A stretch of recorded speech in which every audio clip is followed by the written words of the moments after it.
Hello students, Rajput coaching centre में आपका स्वागत है। पढ़ेंगे क्लास 11th 12th के बच्चे फिजिक्स पेज 149 और आज दिनांक 8 अक्टूबर 2020।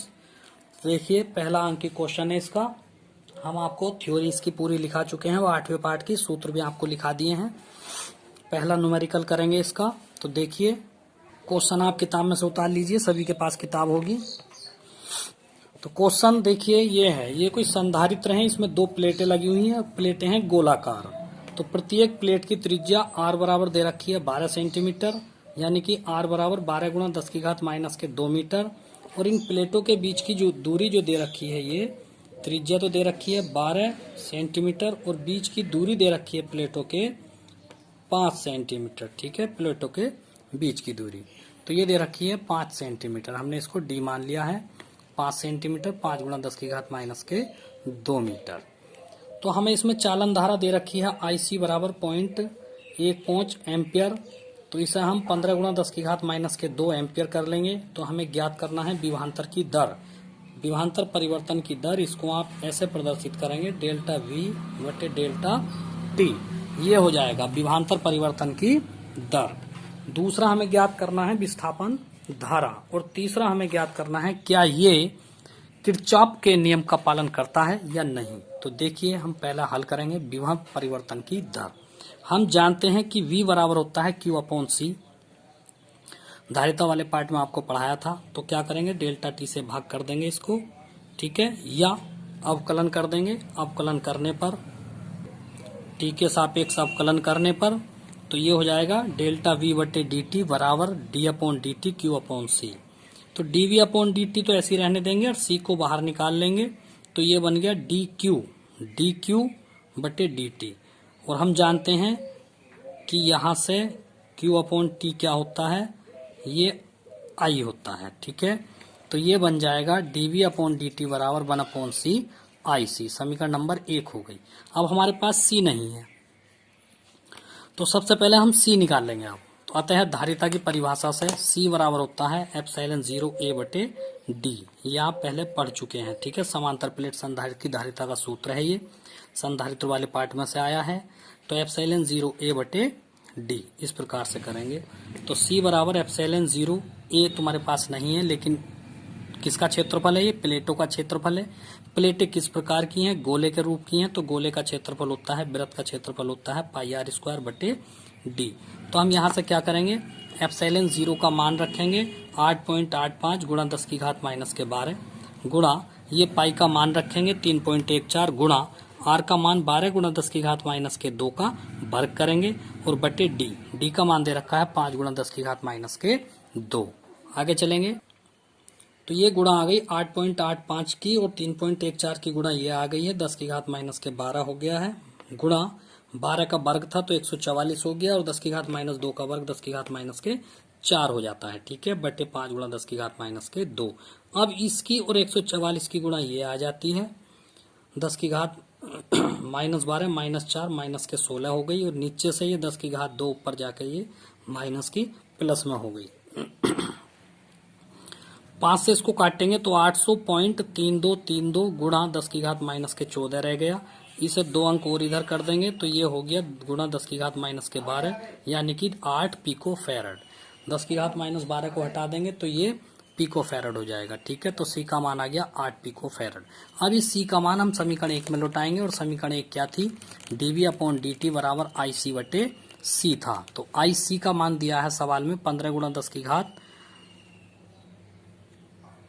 10 की घात माइनस के 2 बटे 8। ये C का मान आया है अभी ऊपर से 8 गुणा 10 की घात माइनस के 12। तो 8 से 15 को काटेंगे 1.875 गुणा ये ऊपर जाके प्लस के 12 हो गई और उसमें से माइनस के 2 घटाएंगे तो ये आएगा 10 वोल्ट प्रति सेकेंड। ठीक है, ये इसका आंसर आ गया। इसका बी पार्ट जो है विस्थापन धारा हमें निकालनी थी। देखिए इसी पार्ट में हमने आपको एक सूत्र सिद्ध करवाया था। ID यानी विस्थापन धारा epsilon 0 D phi upon D T ये सूत्र होता है। तब ID बराबर एप्सिलॉन 0 बाहर निकाल लेंगे D phi D upon D T और ये फाई का सूत्र रख दिया वैद्युत फ्लक्स का EA। ठीक है, तब ए को बाहर निकालेंगे DE अपॉन डी टी हो गया। ठीक है, अब देखिए यहां से हमने क्या किया है, DE/dt। अब ये क्या हो गया, E/T हो गया। इसको आप क्या लिख सकते हैं, D/dt को यहां हमने अलग कर दिया और वैद्युत क्षेत्र की तीव्रता का एक सूत्र और होता है V/D बराबर ε0A/d, और इसको कर लो dV/dt, यानी कि ये क्या है, विभव परिवर्तन की दर हो गया। ये जब विभव परिवर्तन की दर हो गया, और ये किसका सूत्र है, ये C का सूत्र है, तो ये हो गया C इंटू dV/dt। C का मान आपने निकाला 8 गुणा 10 की घात माइनस के 12 गुणा, और dV/dt यानी विभव परिवर्तन की दर आप पीछे निकाल चुके हैं 1.875। ठीक है, ये आप पीछे हल कर चुके हैं, ये इसका मान रख दिया। इन दोनों की गुणा आवेगी 15 गुणा 10 की घात माइनस के 2 एम्पियर। तीसरे में क्या है, देखिए हमने ये पूछ रहा है कि ये किरचॉफ के नियम का पालन करता है या नहीं। तो देखिए ध्यान से देखिए, ID का मान कितना निकाला आपने, ये रिया 15 गुणा 10 की घात माइनस 2, और सवाल में IC का मान कितना दिया था, वो भी 15 गुणा 10 की घात माइनस 2। तो ये दोनों आपस में बराबर आ गई हैं, अतः इस पर किरचॉफ का नियम लागू होता है। ठीक है, दिखा दिया गया है। नेक्स्ट क्वेश्चन देखेंगे, क्वेश्चन नंबर 2।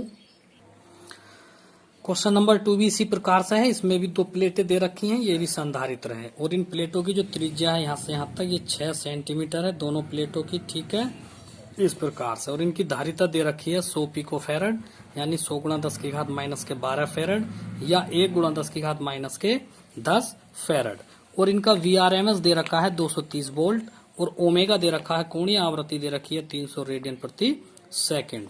तब ए पार्ट में ज्ञात करना है धारा का, चालन धारा का IRMS, क्या चालन धारा विस्थापन धारा के बराबर है, ये पता लगाना है, और प्लेटों के बीच अक्ष से 3 सेमी की दूरी पर, यानी कि ये छोटा r दे दिया आपने, 3 सेमी की दूरी पर स्थित बिंदु पर B का मान ज्ञात करना है, चुंबकीय क्षेत्र की तीव्रता का मान ज्ञात करना है, यानी कि B0 का मान ज्ञात करना है, और R का मान दिया है 3 गुणा 10 की घात माइनस के 2 मीटर।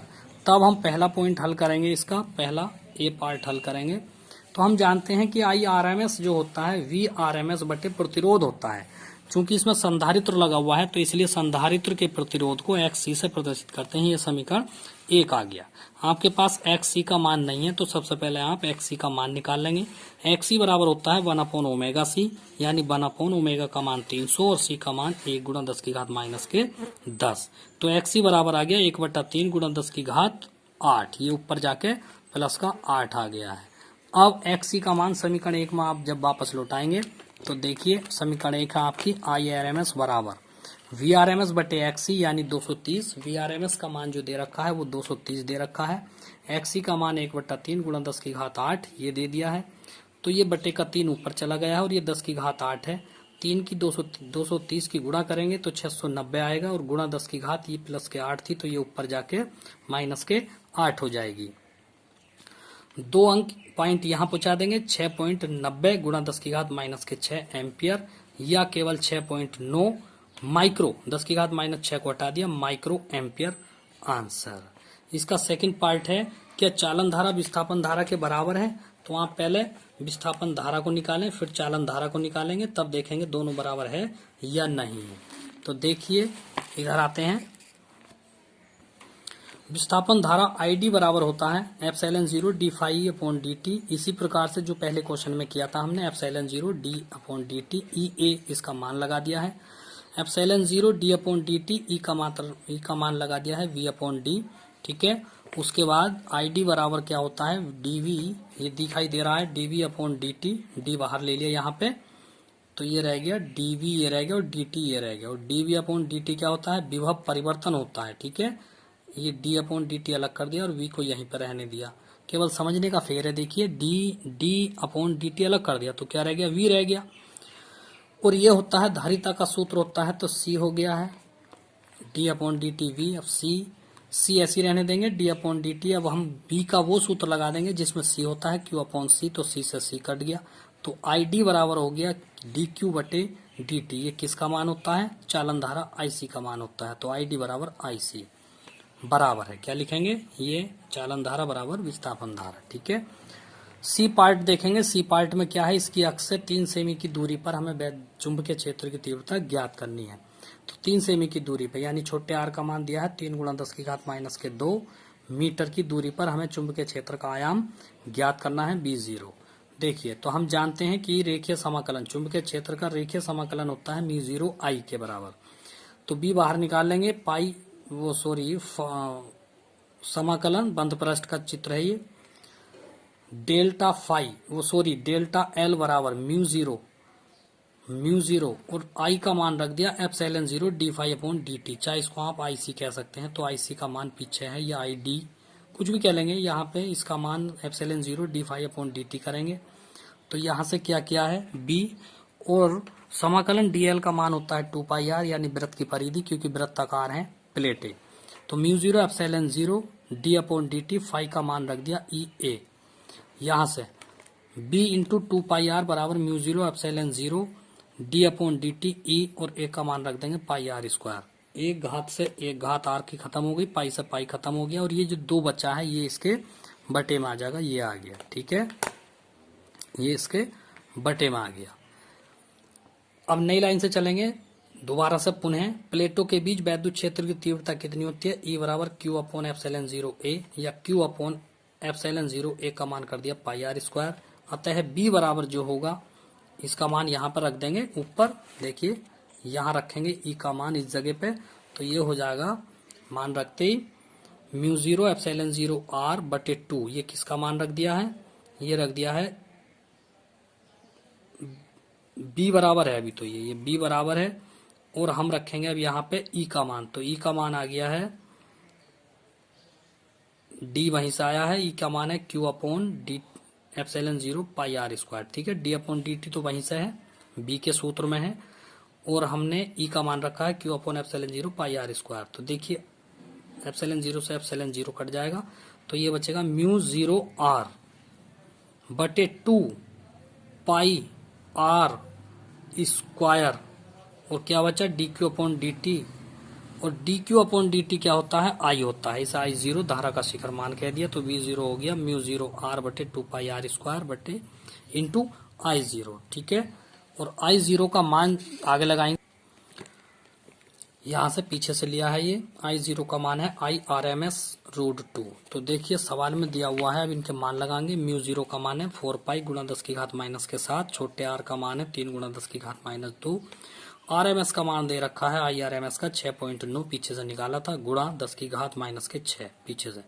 रूट 2 का मान है 1.414। ठीक है, बटे 2 पाई, और बड़े आर का मान है 6 गुणा 10 की घात माइनस के 2, इसका वर्ग कर दिया है। ठीक है, 2 पाई से 4 पाई 2 बार कट गया है। आइए, तो ये हो गया, देखिए 2 की और 3 की गुणा करेंगे, 2 तिया ऊपर से 2 और 3 की गुणा करेंगे, 2 और 3 की गुणा करेंगे तो 2 तिया 6, और साथ ही हमने इसको, ये आ गया 6.9, यहाँ से उठाया है, ये बचेगा ऊपर से 6.9 गुणा 1.414, ये किसका मान है, ये वाला आ गया, यहाँ से यहाँ रख दिया, गुणा 10 की घात माइनस के 15, माइनस 6 माइनस 7 माइनस 13 माइनस 2 हो गए माइनस के 15, नीचे करेंगे 6 छंग 36, यानी कि 6 गुणा 6 कर दिया, गुणा 10 की घात माइनस के 4 हो गया। अब क्या करेंगे, हमने 3 से काटा है, 3 दूनी 6, 3 तिया 9 और 3 दूनी 6, ये काट दिया, और एक 6 से एक 6 काट दिया, ये 2 बच रहा है। ठीक है, और 2 को 2 अभी ऐसे रहने देंगे, ये कर लिया है हमने 2.3 गुणा 10 की गुणा 1.414 गुणा 10 की घात माइनस के 15, और ये वाला जो 10 की घात माइनस 4 था ऊपर जाके 10 की घात प्लस, तो देखिए प्लस के 4 होगी, माइनस के 15 प्लस के 4 तो माइनस के 11 बचेंगे, तो 2.3 गुणा 0.707, इन सब की गुणा करेंगे 1.6261 गुणा 10 की घात माइनस के 11 टेस्ला। ठीक है, तीसरा सवाल, निर्वात में प्रकाश संचरण की चाल समान होती है, कितनी होती है, ये आ गया 3 गुणा 10 की घात 8 मीटर प्रति सेकंड। चौथा सवाल है, वी का मान दिया है, वी नहीं सॉरी, ये आवृत्ति है न्यू, ये है आवृत्ति किसकी, प्रकाश की आवृत्ति न्यू, ये थोड़ी सी बी की तरह बनती है, न्यू बराबर 30 मेगाहर्ट्ज, 30 गुणा 10 की घात 6 हर्ट्ज, या, और सी का मान दिया है, ये प्रकाश की चाल है। ठीक है, प्रकाश की चाल है ये, इसको सी कहेंगे, सी बराबर, सी का मान होता है 3 गुणा 10 की घात 8 मीटर प्रति सेकंड। तो हमें लैम्डा ज्ञात करना है, लैम्डा होता है सी बटे न्यू, सी का मान रखेंगे 3 गुणा 10 की घात 8, और इसको रखेंगे बटे 30 गुणा 10 की घात 6। ठीक है, ऊपर से 2 जीरो निकाल लो, 300 हो गया, 10 की घात 6, नीचे 10 की घात 6, 30 से 300 कट गया 10 बार, तो ये आ गया लैम्डा का मान 10 मीटर आंसर। ठीक है, नेक्स्ट क्वेश्चन देखेंगे। प्यारे बच्चों, आज के लिए इतना ही काफी है, बाकी कल पढ़ाएंगे। देखिए, सभी बच्चों को मेरा निर्देश है, जो बच्चे नहीं पढ़ रहे हैं उनके लिए एक बार चांस फिर आता है। कल से आपकी सेकंड किताब स्टार्ट हो जाएगी फिजिक्स की।